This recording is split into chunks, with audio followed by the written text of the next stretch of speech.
Senator Padilla. Senator Padilla. Yes, thank you, Mr. Chair. Appreciate this opportunity to ask questions as both the Acting Director Young and the nominee for Deputy Director already know from earlier hearing today in his GAC. Had a chance to be with him, but wanted to raise some issues that we talked about by phone prior to today. As a follow-up to those conversations, want to raise some questions about critical California flooding projects that protect the shoreline in and around San Francisco as probably the best example. Congress passed the fiscal year 2018 Bipartisan Budget Act in order to construct urgent flood control projects nationwide, including San Francisco's shoreline. However, inflation, supply chain issues, and the Army Corps' initial underestimation of project costs have delayed these projects, which are now over budget. Easy to get over budget when the Army Corps initially underestimates. So I understand that the delays have been exacerbated by the Army Corps' decision, which is not reflected in statute.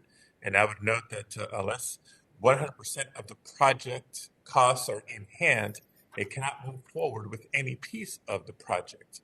Yet the administration hasn't asked for additional funding for this project in its budget, nor did it allocate any in the most recent work plan. You can understand my frustration when the Army Corps says it can't do the project until it has more money. Yet when Congress gives the Army Corps more money, it doesn't allocate any to the project. And this is a project that the Army Corps itself said was critical and urgent, which is why it was on the disaster funding list in the first place. So, Acting Director Young, you can imagine you see the absurdity of the situation we're in. Any thoughts on how we can resolve this? It is something I focused on. We are working diligently with the Army Corps of Engineers on their legal interpretations on the mixing of money depending on what bills. You have my personal commitment to find a working solution here. You're absolutely right. If the government tells a community they're going to fund in a project, it is unacceptable to leave it not completed. So you have my commitment to find a workable solution here.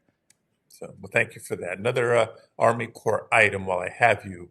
The Army Corps' projects are essential to facilitating commercial navigation, mitigating disaster risk, of course, safeguarding ecosystems, and supporting economic growth.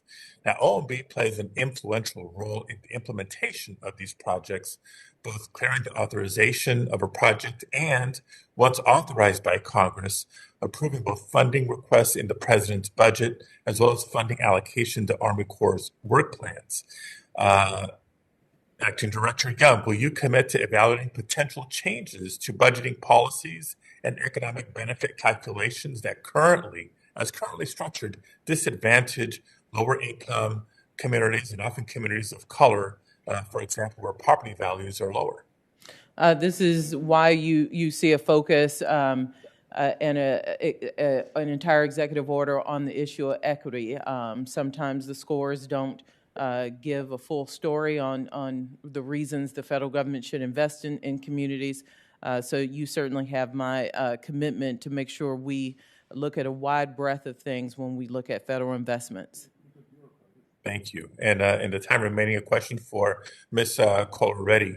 I don't need to tell you from your experience at HUD and elsewhere the urgency with which we need to act on a homelessness and affordable housing crisis in America that predates the pandemic.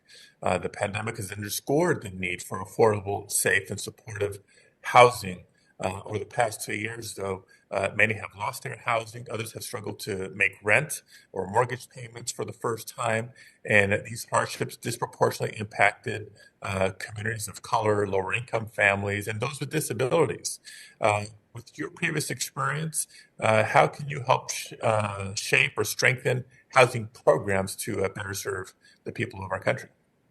Senator, appreciate that question and a chance to talk about this a little bit.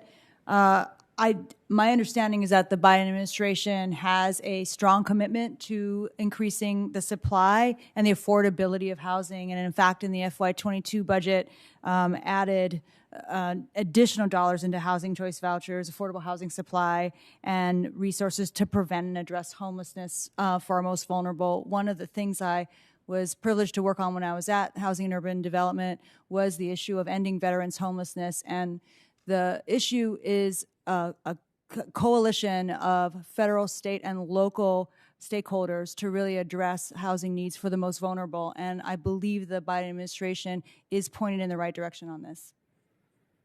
Thank you very much. Thank you, Mr. Chair.